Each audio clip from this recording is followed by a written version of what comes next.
Hello, Dan Smith here. I directed this film back in, well, it feels like a century ago. Yeah. The studio asked me to provide a commentary track for the DVD release. And wham! Straight into the action. No fluff or anything. That's what we did back then. Crash-landed ship. Out pops our hero, the fearless Dick Starspeed.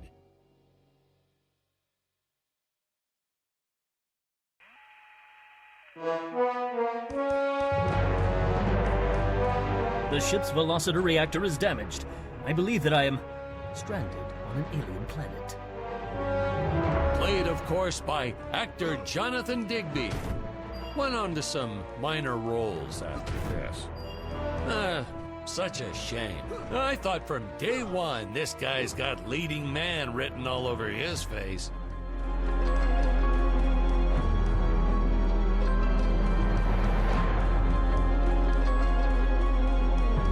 I'm often asked why Dick breaks these boxes.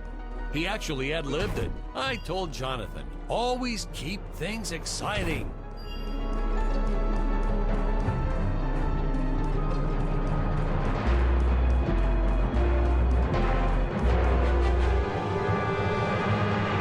Greetings, citizens of Gravoria. I am Dick Starspeed, and I come in peace.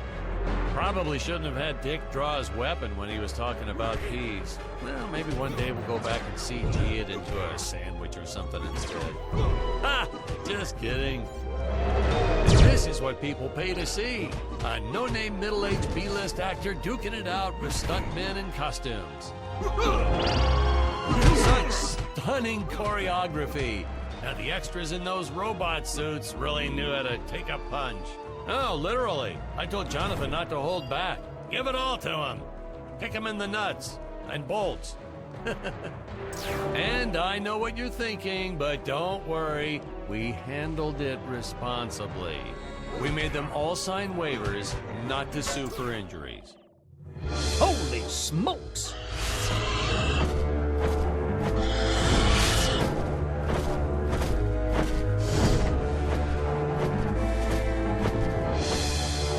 If I land squarely on that grain silo, I should survive this fall unscathed. Well, I shouldn't say this now, but you could actually see the strings if you squinted hard enough. A screenwriting trick from back in the old days. You put a grain silo or some haystacks down and it solves all your gravity-related problems.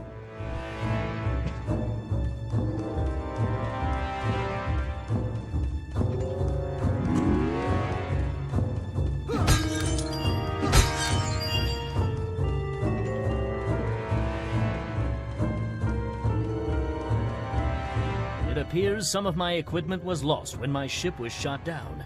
But what luck! This high-tech scanner reports that my ray gun is nearby.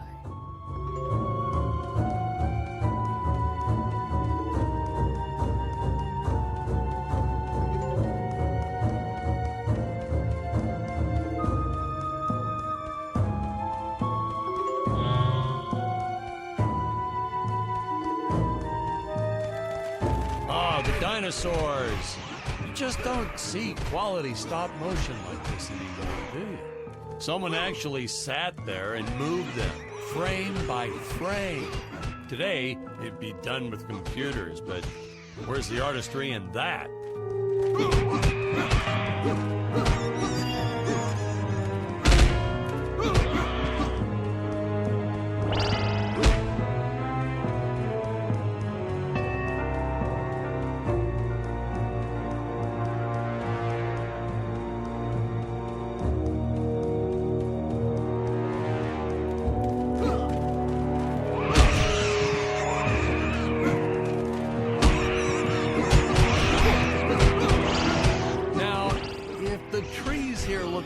Plastic? Well, it's because they are. I took them from the set of my last film, Vampire Island 2.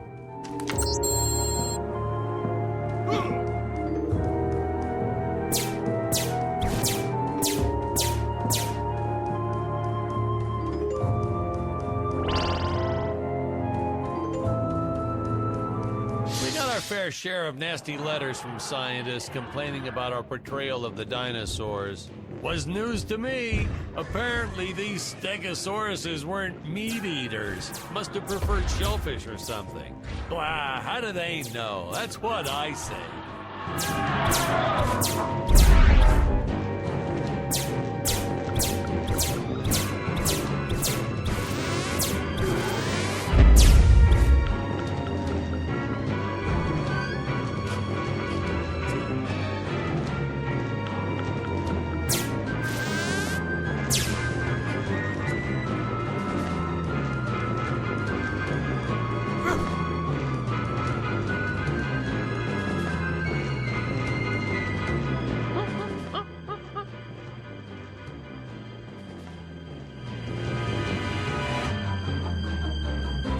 As usual, the local population is defenseless. That's where our hero steps in and saves the day.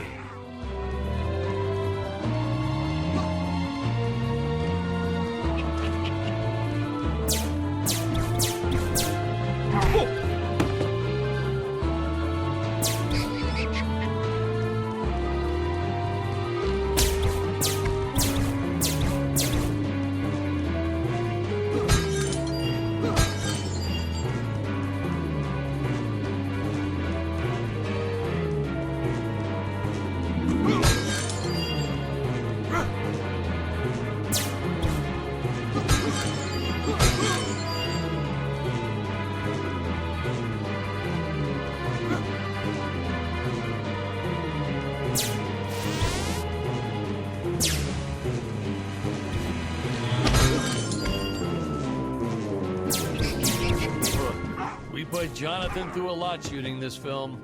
He wasn't the best actor, especially when reacting to getting hit. He's what you call a flincher. So I told the stuntman to really just go to town on him. It's the only way to get an honest performance sometimes. Our props master tried to make the weapons soft, but there's only so much you can do. Lucky for us, Dick's entire body was covered in that spacesuit. That thing was a lifesaver when it came to hiding bruises.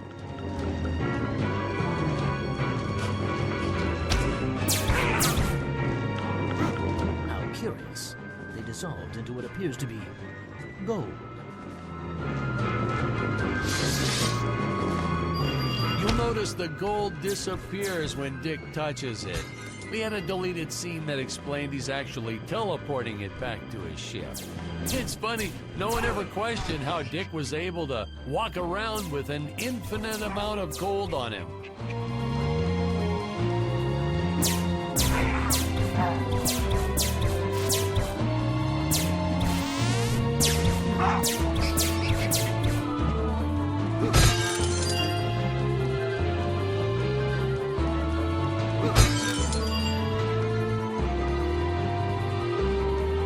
We had to redo these shots. Our first attempt was kind of a disaster. We tried using real apes, thought it'd cut down on the costume budget a bit. But have you ever tried working with apes? They are the worst actors ever. They don't sit still for a moment, and the second you take your eyes off of them, they're flinging their feces all over the place.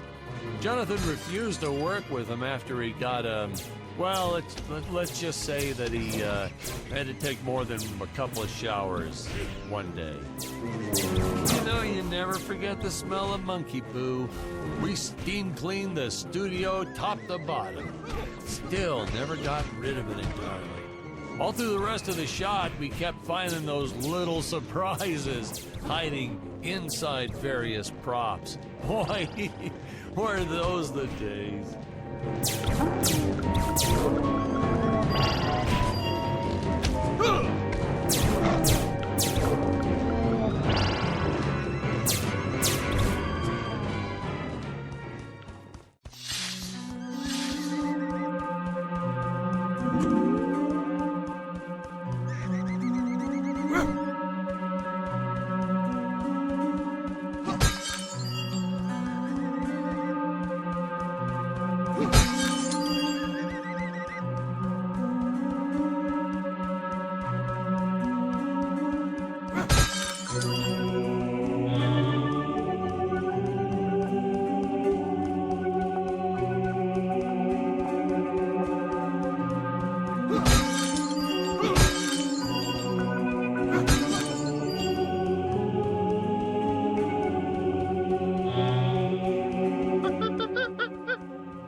Some really top-notch stop-motion effects, huh? Unfortunately, we skimped on the Dick Starspeed puppet a little. The Earthman is not for you to eat, fiend!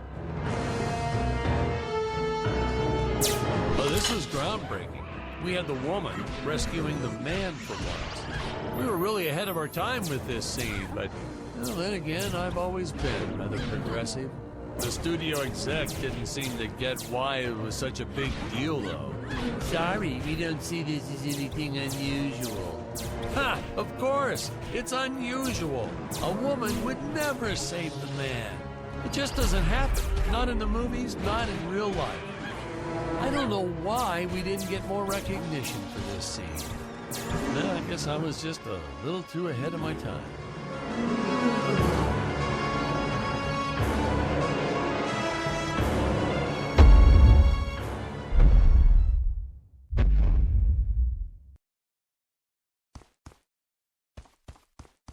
We're supposed to be seeing Dick and Scarlet's first dialogue scene here. Thank you for saving me, strange woman. What is your name? I am the magnificent Scarlet Nova. Do not question my motives. Just be happy that you are still alive. I must speak with my father at once. I shall teleport to his chambers.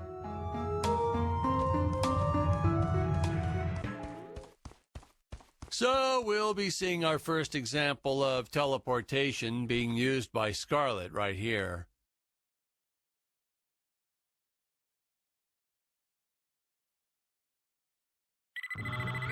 Huh? Where is this place? This is not my father's chambers.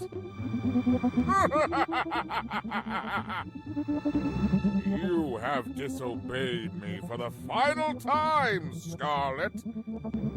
Enjoy an eternity in the Tower of Eternal Solitude. For all eternity!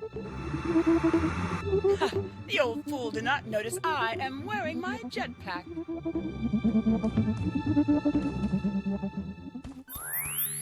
Booster usage.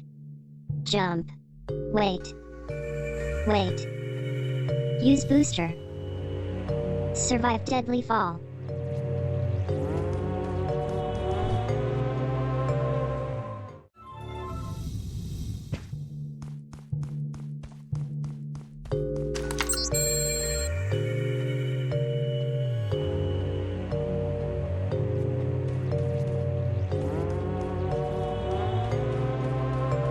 Scarlet didn't quite realize she needed to shoot those energy orbs down below.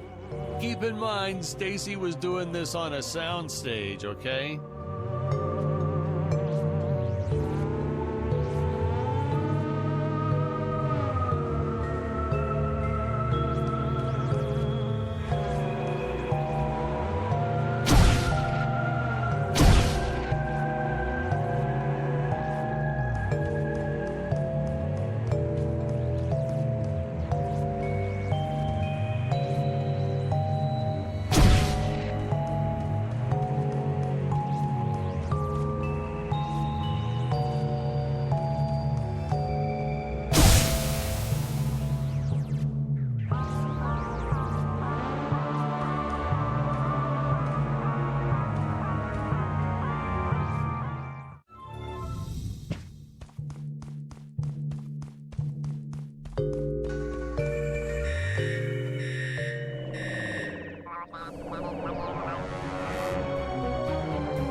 the energy imps.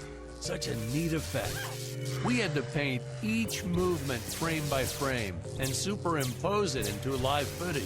We were pulling all-nighters for weeks.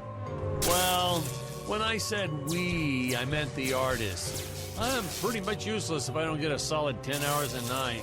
But they were at it forever. They had to redo it all because I accidentally told them red instead of blue the first time. Artists.